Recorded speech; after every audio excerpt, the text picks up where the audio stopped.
Wade thought he had found a river to save his life.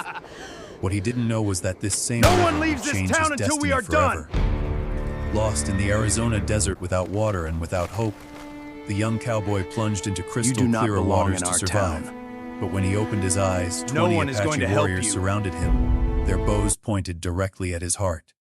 What happened next seemed impossible. The tribe's chief revealed to him an ancient prophecy. Over 200 years old, the only man who entered that river was destined to become the husband of his daughter, a proud warrior who didn't want to marry any stranger. However, that was only the beginning, because while Wade was trying to escape a marriage imposed by fate, he discovered a threat capable of destroying the entire tribe. Now he would have to choose between continuing his journey to California or risking everything to protect people he barely knew. And when the truth came out, no one could have imagined how a simple swim in a hidden river would end up turning a lost cowboy into the last hope of an entire Apache nation. Pieces, subscribe to my channel. Wade never imagined that a simple bath would change his life forever. But that's how things are in the Arizona desert. One minute you're completely alone, and the next 20 Apache warriors are surrounding you with their bows drawn while you're soaking wet in a river without a hat, without boots, and completely vulnerable. The young cowboy from Texas had been riding toward California for 6 days. 24 years old with no family waiting for him anywhere, just his horse in a dream to start over on the West Coast. He had heard they needed people who knew how to work with wild horses out there. And Wade knew, he knew the problem was getting there alive. The map he'd bought turned out to be useless. The directions were wrong. The roads didn't exist, and now Wade was lost in unknown territory. His canteen had been empty for 2 days. His lips cracked, his throat like sandpaper. When he saw the silver flash of water between the red rocks, he thought he was hallucinating. But his horse neighed and quickened his pace. Animals don't make mistakes about water. It was real. A beautiful crystal-clear river snaking between rock formations like a hidden jewel. The banks were full of green vegetation, something completely out of place in the middle of so much eddy. There were no signs, no territorial markings, no recent tracks. The place seemed abandoned, a secret kept by the mountains. Wade dismounted, tied his horse near the water, and approached the river. He knelt and drank. It tasted sweet, fresh, perfect, better than anything he'd ever tried. He looked around once more. Nothing, no one. Just the silence of the desert and the murmur of the water. He took off his boots, left his hat on the bank, and entered the river, completely clothed. The water reached his waist. Perfect temperature, cold, but not freezing. Wade submerged himself completely, feeling every tense muscle relax, feeling the dust of 6 days dissolve away. He closed his eyes and floated on his back. For a moment, all his problems disappeared. There were no worries about money, about direction, about the future. Just this perfect moment. Then he heard the click, that unmistakable sound of an arrow being nocked. Wade opened his eyes slowly, and his heart stopped. 20 Apache warriors emerged from the rocks as if they had been part of the landscape this whole time. They had been there watching him, waiting. The warriors surrounded him in a semicircle, each with their bow drawn. 20 arrows aimed directly at him. Wade raised his hands slowly, still in the water. "I don't want trouble," he said in USA. "I just needed water. I'll leave right now." The warriors didn't move. They didn't lower their bows. They just looked at him with strange expressions. It wasn't hatred. It was something more complex.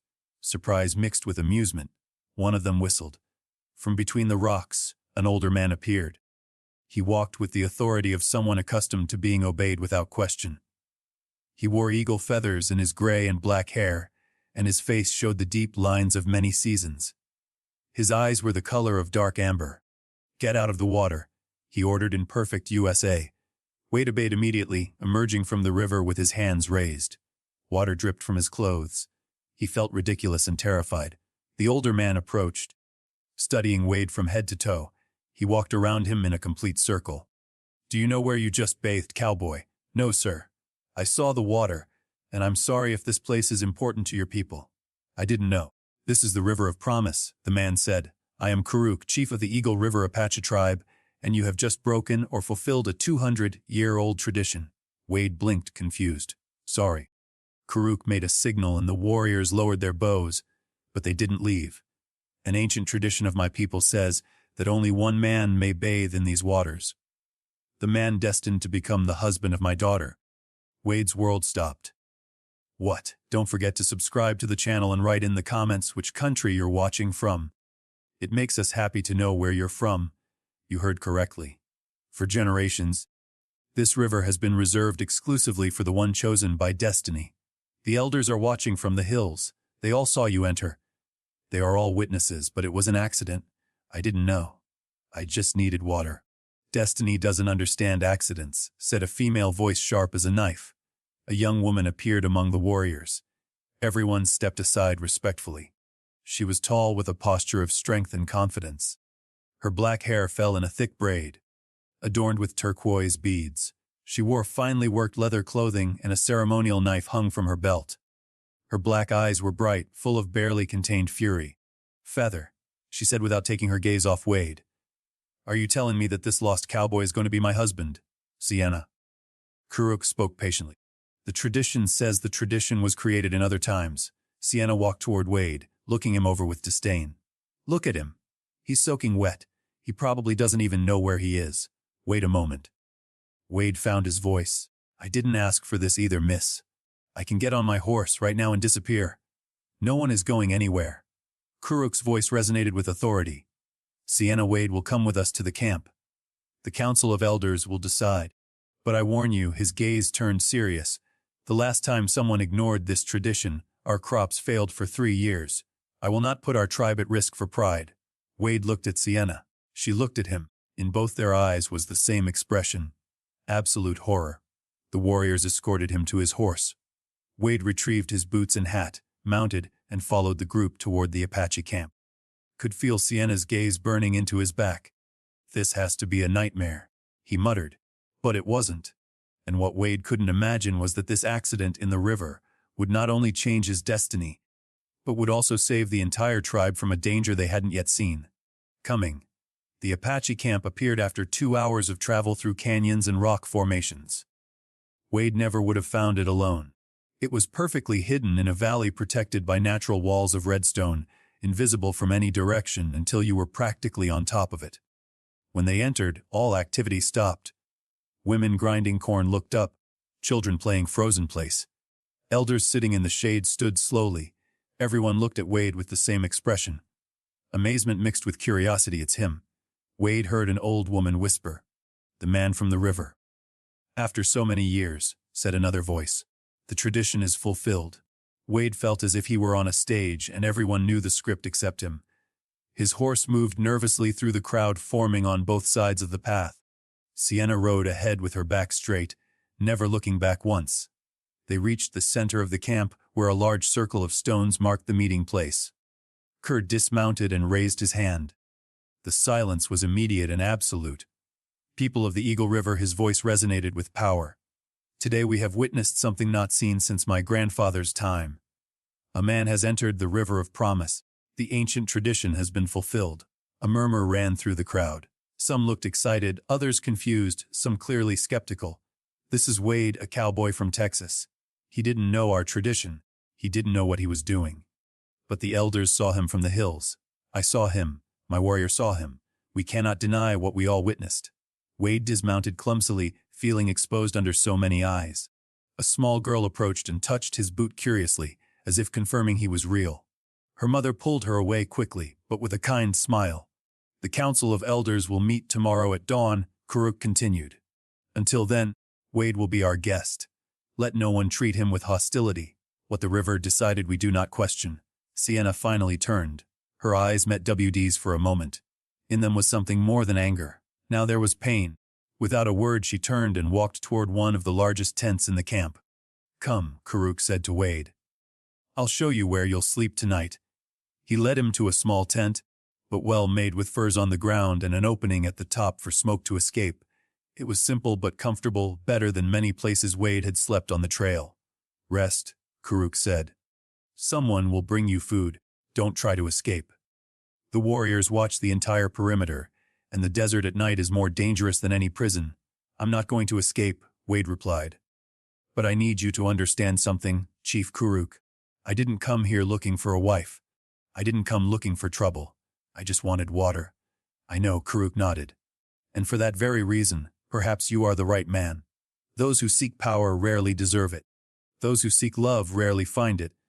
But those who simply seek water," he paused. "Perhaps they find exactly what they need, even if they don't know it yet." He left Wade alone.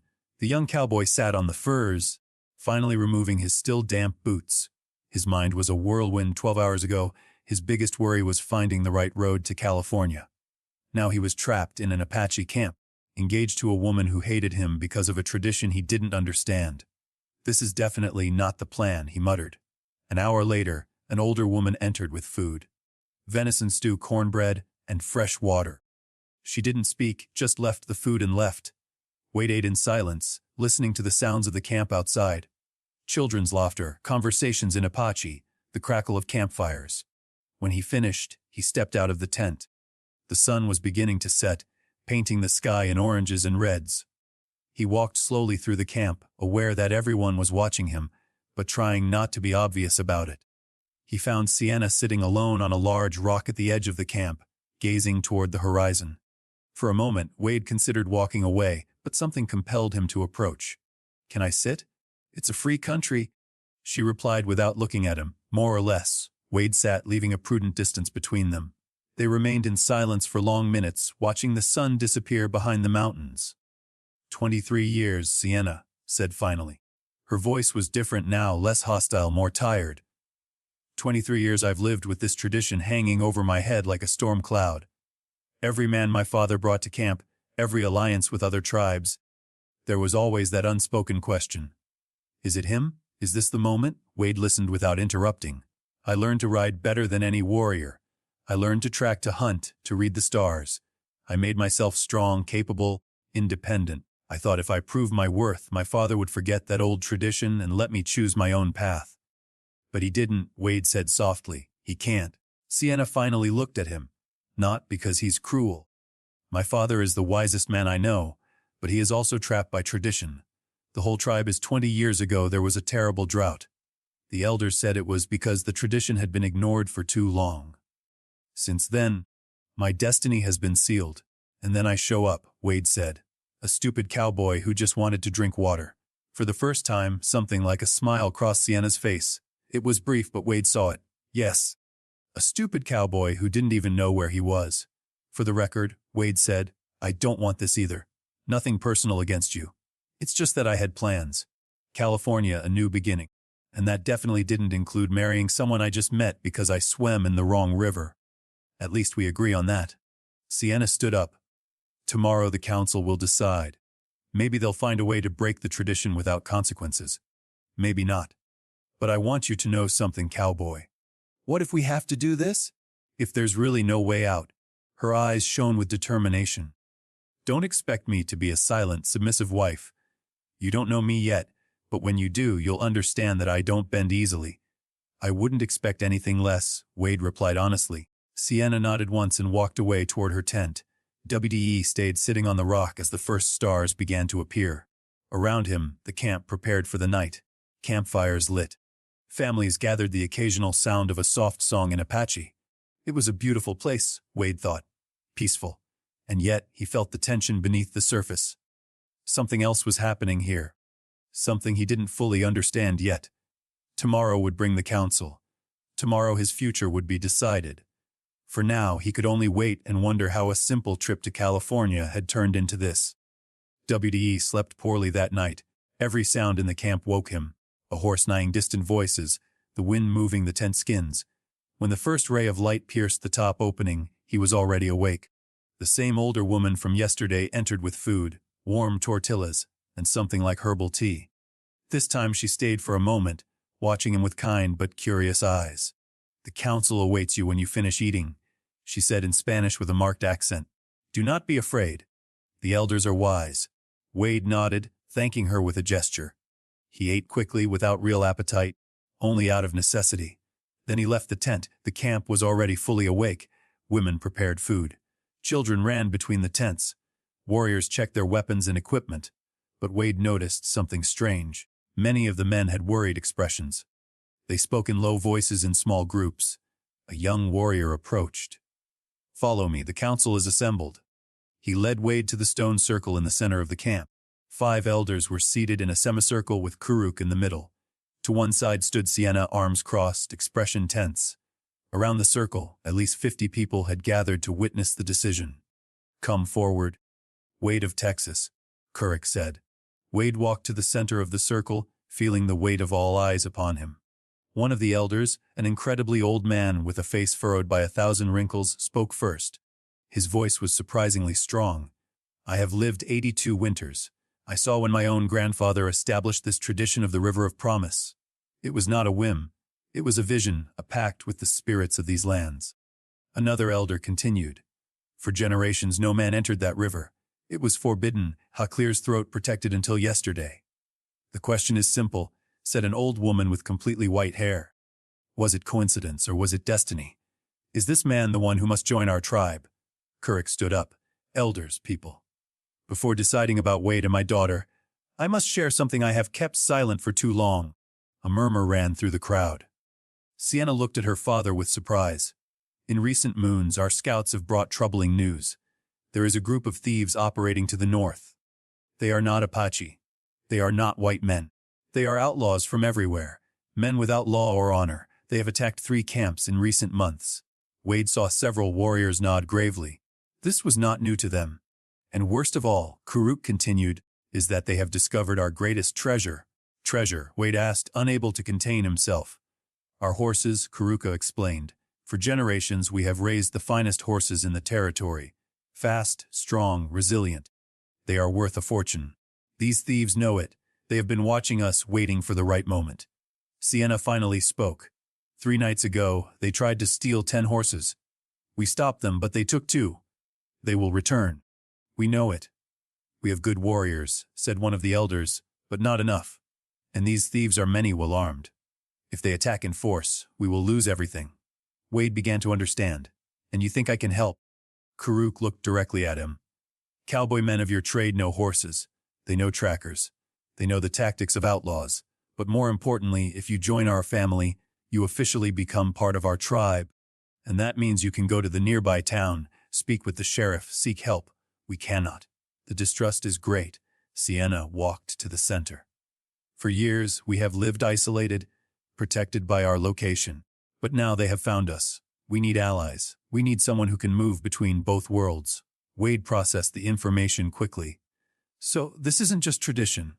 It's about survival." "The tradition brought you to us just when we need you most," said the white-haired elder. "Some would say that is too much coincidence," added another elder. "Others would say it is destiny fulfilling its purpose." Wade looked at Sienna. She held his gaze, and for the first time he saw something different in her eyes. It wasn't love, not even friendship. It was pragmatic respect, recognition of a shared reality. "If I accept," Wade said slowly. "What exactly do you expect from me?" Kuruk answered. "First, that you help us protect our horses. Second, that you use your connections with the outside world to get support. Third, that you respect my daughter and our people." "We are not asking you to pretend to love what you do not love," Sienna said. Her voice was clear without emotion. "We are asking you to be part of a solution. To help us survive." Wade took a deep breath. He thought about California, about his plans, about the freedom he had imagined.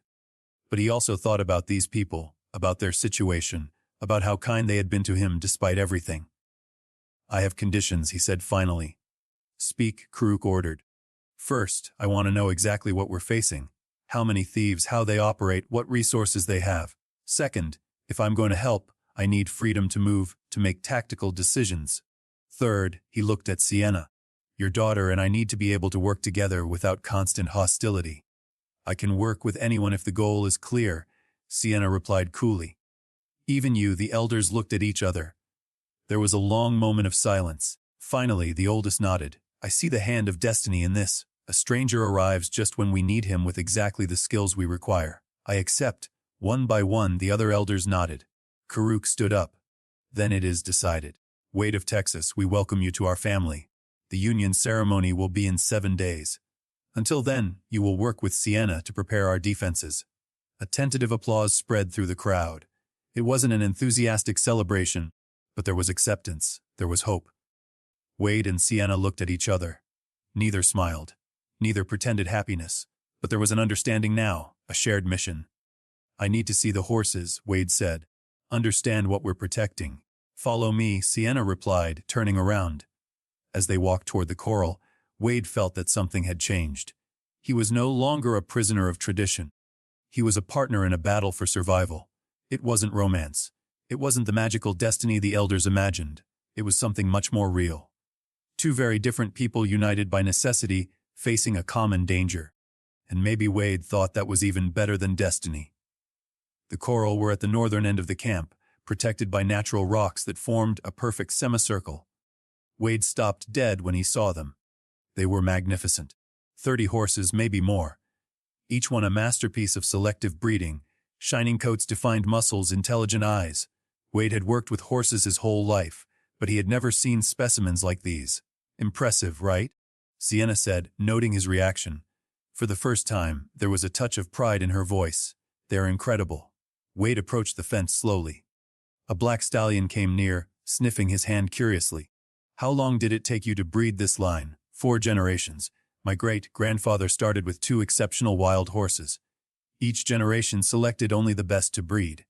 Strength, speed, endurance, temperament, everything. Wade whistled softly. They're worth a fortune. I'm not surprised the thieves want them. That's why we're in danger. Sienna rested her arms on the fence. Those 2 horses they stole 3 nights ago were among our best. They'll sell them in Mexico or in distant towns for a great deal of money. Tell me about these thieves. Wade turned to her. Everything you know, Sienna sighed. There are about 15 men led by a man named Marcus the Crow. He's half Mexican, half French, completely ruthless. He knows these lands, knows the tribes, knows how to operate without being caught. They tried to negotiate. My father sent messengers. Sienna's voice hardened. They never came back. That tells you everything you need to know about Marcus. Wade absorbed the information, so we can't reason with them. We can only outsmart them or overpower them, but we don't have the latter. Strength doesn't always win battles. Wade walked around the corral studying the terrain. Intelligence does. When do you think they'll return? Soon, maybe this week. Our scouts reported movement in the northern hills yesterday. Good. Wade rubbed his jaw, thinking, I need a fast horse, provisions for 2 days, and a map of the region. Sienna looked at him with suspicion. Where are you going? The nearest town. You said you needed someone who could move between both worlds. Well, it's time to use that advantage. The nearest town is Red Rock. It's 6 hours away, and they're not exactly friendly to Apaches. I'm not Apache, Wade pointed out. I'm a cowboy from Texas. I can talk to them, see if there's a sheriff worth anything. Get information about Marcus and his band. Sienna was silent for a moment. Evaluating him, it's risky? All of this is risky, but staying here waiting for them to attack us is even worse. I'll go with you, Sienna said firmly. No. If we go together, we'll attract attention. A cowboy alone passing through town is normal. A cowboy with an Apache woman will raise questions. Sienna clenched her fists, clearly frustrated. I don't like staying behind while others take action.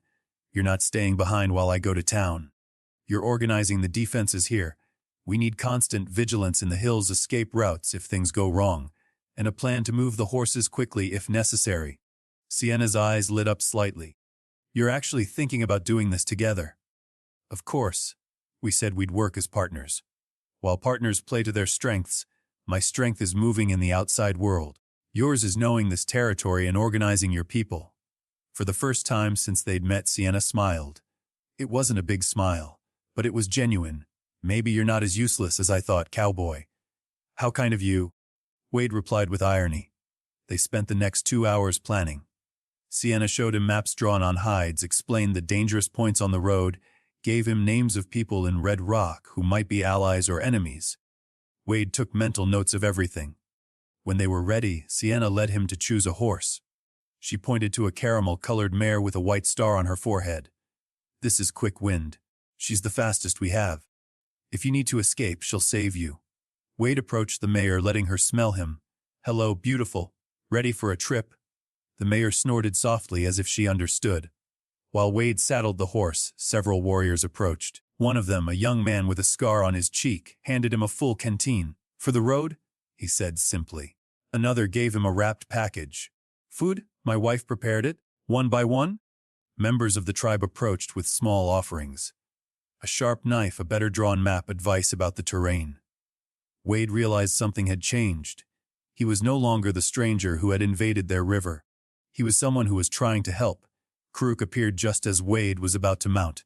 "Be careful, son-in-law," he said with a small smile. "You are now part of this family. That means your life matters to many people here." Wade nodded, surprised by the emotion in his throat. "I'll return with help if I can get it." He mounted Quick Wind. Sienna approached, putting a hand on the horse's bridle. "Wade," she said quietly, so only he could hear. "I know this isn't what either of us planned, but thank you for trying, for not running away when you had the chance." "I could still run away," Wade joked. "You could." Sienna looked directly into his eyes. "But I don't think you will. I'm starting to think that maybe the river knew what it was doing." Before Wade could respond, she stepped back. "Go and come back in one piece. We have a wedding to plan and I can't marry a ghost." W.E. smiled, nudged Quickwind gently, and galloped out of camp. As he rode toward Red Rock, he thought about how quickly everything had changed. 3 days ago, he was a man without direction. Now he had a mission, a family waiting for him, and a woman who no longer saw him as an enemy. It wasn't love. Not yet, maybe it never would be, but it was respect. It was partnership. It was the beginning of something real. And as the morning sun shone over the desert, Wade felt something he hadn't felt in years: purpose. He had 6 hours until Red Rock. 6 hours to think about how to convince strangers to help an Apache tribe. 6 hours to find a solution to a problem that could cost him his life. But for the first time since he'd entered that river, Wade felt exactly where he was supposed to be. Red Rock was exactly as Wade had imagined: dusty, noisy, and full of distrust. He arrived at sunset when long shadows covered the main streets. Quick Wind drew attention. Too elegant for an ordinary cowboy. So he left her at the town stable with strict instructions to care for her well. He spent 2 days moving carefully.